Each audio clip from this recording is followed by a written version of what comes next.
Esse é Christopher Smith, conhecido como o Pacificador. É um assassino nato com expertise em todas as armas conhecidas pela humanidade. O pai era um soldado que treinou o filho para matar desde o momento em que nasceu. Você já parou para pensar até que ponto a sua infância ainda controla a sua vida? Será que as escolhas que você faz hoje, o trabalho que você segue, as relações que mantém, até os seus medos e inseguranças, são realmente suas? Ou ecos de algo que aconteceu muito antes, quando você ainda era criança? O Pacificador, personagem da DC que ganhou destaque na série da HBO, é um exemplo brutal dessa questão. Ele é um homem que fala de paz, mas que vive em guerra. Um sujeito que veste um traje colorido, quase ridículo, mas que carrega dentro de si a sombra de um pai abusivo. A culpa pela morte do irmão e uma identidade construída sobre feridas que nunca cicatrizaram. Hoje, quero te convidar a mergulhar nessa jornada junto comigo.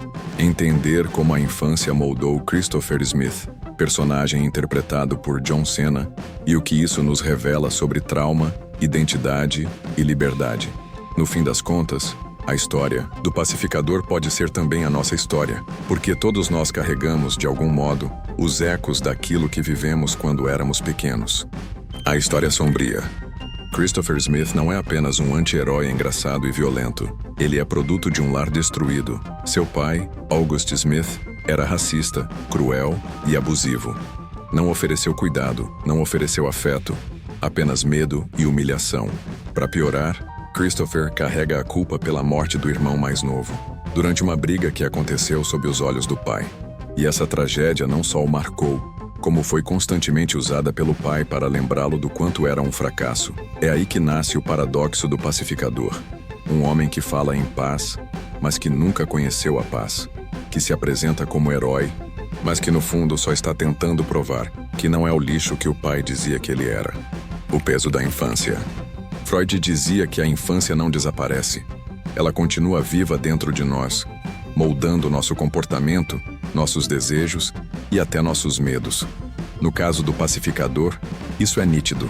Cada explosão de raiva, cada piada agressiva, cada decisão impensada é um eco do pai. Ele não é violento porque simplesmente escolheu ser violento. Ele foi moldado dentro de um ambiente em que violência era a única linguagem possível. E aqui está o ponto filosófico. A infância não é só lembrança, ela é fundação. Se você constrói uma casa em cima de uma base torta, todo o resto cresce torto também. E quando essa base é feita de abuso, humilhação e dor, o que surge depois é alguém sempre em guerra com o próprio reflexo. É por isso que o Pacificador não consegue encontrar paz. Porque antes de lutar contra inimigos, lá fora, ele precisa enfrentar os fantasmas que vivem dentro dele. A culpa e a busca de aprovação. Mas existe outro peso que o define. A culpa. Christopher acredita que é responsável pela morte do irmão. E essa culpa o acompanha como uma sombra que nunca o deixa em paz. Na prática, isso faz com que cada decisão da vida dele seja movida por uma necessidade desesperada de aprovação. Aprovação de quem? Do pai. Mesmo depois de adulto, mesmo depois de tudo, ele continua tentando provar que tem valor para alguém que nunca reconheceu o seu valor. Aqui entra Sartre. Ele falava da má fé, que é quando vivemos como se nossas escolhas não fossem realmente nossas. O Pacificador vive exatamente assim, como se fosse apenas um ator repetindo o roteiro que o pai escreveu. Ele não mata em nome da paz, porque isso faz sentido para ele. Ele mata porque ainda é o menino preso ao olhar do pai, tentando provar que é digno. E é aqui que a ficção se encontra com a realidade. Quantos de nós não fazemos o mesmo? Quantas vezes seguimos carreiras, relacionamentos ou padrões de vida, não porque queremos, mas porque ainda estamos tentando provar algo a alguém? Um pai, uma mãe, um professor, até pessoas que já nem estão mais vivas? Essa é a armadilha da culpa. Ela não apenas nos prende ao passado, como sequestra o nosso presente e define nosso futuro. A máscara do herói. Mas não é só culpa. O Pacificador também se esconde atrás de máscaras. Sua armadura colorida, seu capacete excêntrico, suas piadas fora de hora, tudo isso é um escudo. Uma maneira de evitar olhar para dentro. Por trás do humor, há dor. Por trás da violência, há medo.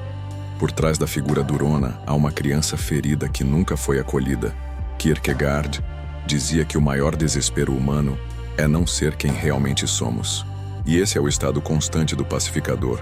Ele vive em desespero, porque nunca consegue ser apenas Christopher. Precisa ser sempre uma máscara, sempre uma persona, sempre alguém que esconde as feridas atrás de uma caricatura. E essa reflexão é poderosa porque todos nós fazemos isso em algum nível. Uns se escondem atrás do trabalho, outros atrás de uma vida social perfeita nas redes, outros atrás do silêncio. As máscaras mudam, mas a dor é a mesma, o medo de mostrar ao mundo quem realmente somos. A pergunta é: até quando conseguimos viver de máscara antes que ela se torne a única identidade que temos? Livre-arbítrio ou prisão? E isso nos leva à questão central. O pacificador está condenado a ser apenas reflexo do Pai? Ou existe espaço para escolha? Sartre diria que, apesar do peso do passado, sempre somos livres para nos reinventar. Essa liberdade é dolorosa, porque significa que não podemos nos esconder atrás do que fizeram conosco. Podemos ter sido moldados, sim, mas ainda cabe a nós decidir o que faremos com isso. E é exatamente essa a luta do pacificador na série. Cada passo que ele dá em direção a algo novo é seguido por uma recaída, por um flashback, por uma memória do pai. É como se estivesse preso em correntes invisíveis. Mas é nessa luta que existe a possibilidade de transformação. A liberdade não é a ausência de traumas, é a coragem de enfrentá-los. E talvez seja por isso que, mesmo falhando tanto, o pacificador continua tentando. O paradoxo da paz. E aqui chegamos ao ponto mais irônico de todos. Christopher fala de paz. Ele mata em nome da paz. Mas a verdade é que ele nunca conheceu a paz. Esse paradoxo não é só dele. Quantos de nós falamos em amor, mas repetimos padrões de ódio? Quantos falamos em liberdade, mas seguimos acorrentados ao que esperam de nós? Quantos falamos em felicidade, mas cultivamos hábitos que nos destroem? O pacificador é apenas um reflexo exagerado daquilo que todos vivemos em menor escala. A dificuldade de alinhar o que dizemos que buscamos com o que realmente carregamos dentro de nós. O pacificador é mais do que violência e humor. Ele é um espelho humano, um lembrete de que todos nós carregamos ecos da infância, sejam eles positivos ou negativos. Freud nos ajuda a entender que esses ecos nunca desaparecem. Sartre nos lembra que, apesar disso, sempre temos liberdade para escolher diferente, e Kierkegaard nos alerta para o risco de viver mascarados, longe de quem realmente somos.